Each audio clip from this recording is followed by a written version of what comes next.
ada cuplikan atau VT yang memperlihatkan bahwa banyak juga nih ilmuwan hebat Islam yang mendunia gitu. Mudah-mudahan semakin banyak ilmuwan Islam dari Indonesia ya, amin. Salah satunya mungkin insya Allah nanti ada Profesor Khairuddin. Tadi belum selesai tuh dari hasil karyanya waktu dibacakan berupa pidato gitu kan, yang melibatkan ayat Al-Quran sampai katanya bergetar gitu. Itu bener nggak tuh? Ya, jadi memang kita sebagai seorang yang mendalami ilmu ya, itu ujungnya adalah kita semakin mendalami keimanan dan kedekatan pada Allah Subhanahu wa taala ya. Ya kebetulan saya sendiri alhamdulillah setiap habis sholat sunnah sebelum subuh ya, saya sekarang mencermati ayat-ayat Al-Qur'an gitu ya, sama terjemahannya begitu ya.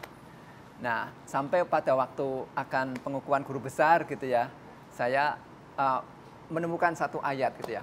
Ayat ini ternyata selama ini sudah saya lakukan begitu ya, tentang bagaimana membuat sebuah navigasi otomatis ya, robot supaya berjalan otomatis.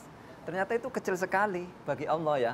Jadi Allah itu membuat matahari berjalan otomatis, bumi berjalan otomatis, semua planet pergantian siang malam otomatis. Siang malam otomatis itu kan sesuatu yang besar ya.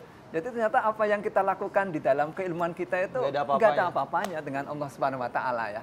Sehingga siapapun ilmuannya, kalau endingnya dia itu betul-betul jujur ya secara keilmuan, ya pasti dia itu akan mengakui kebesaran Allah.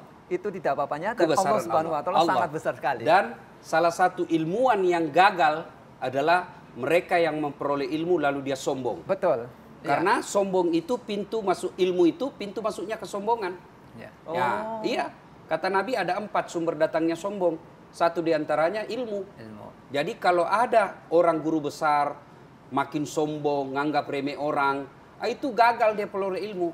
Karena semakin kita belajar, makin kita tahu ternyata ilmu yang saya peroleh ini tidak ada apa-apanya. Sama juga pemain karate kan, waktu baru diajar, pokoknya tiang listrik pun dia mau hadapi. Baru sabuk putih kan? Iya, kan?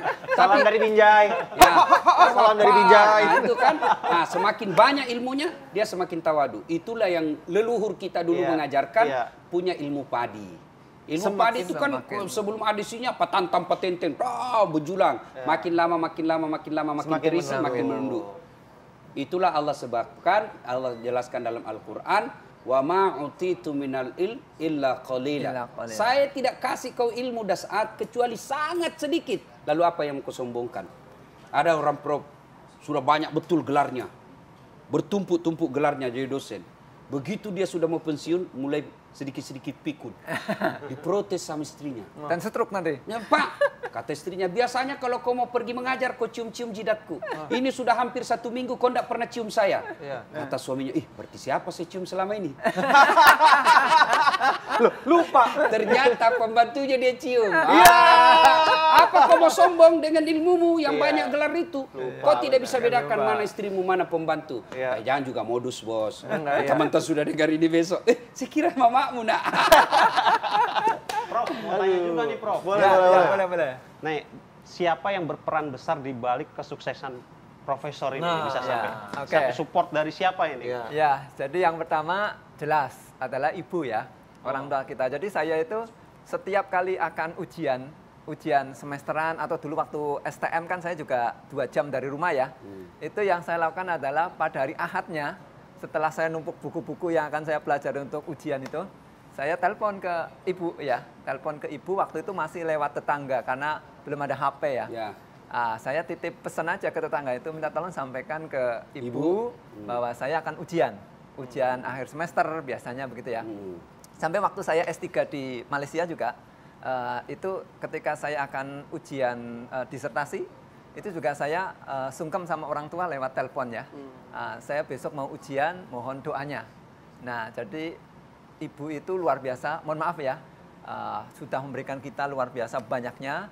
Dan jangan lupa doa ibu ya. Itu menurut saya yang paling efektif ya. Mujarab gitu ya.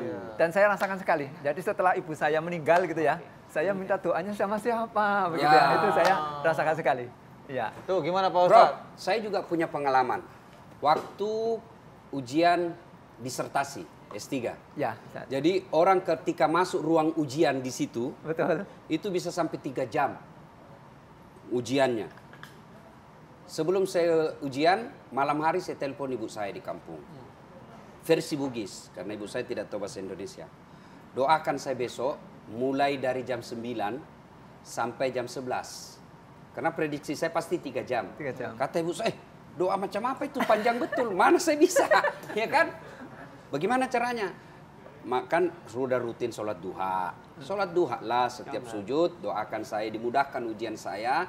Sambil menunggu pukul 11, Betul. selawat kepada Nabi. Selawat sebanyak-banyaknya. Alhamdulillah dengan izin Allah yang orang umumnya selesai 3 jam, 3 jam. saya tidak sampai 45 menit sudah keluar dari ruang ujian. Masya Allah. Bukan karena saya pintar, tapi doa ibu.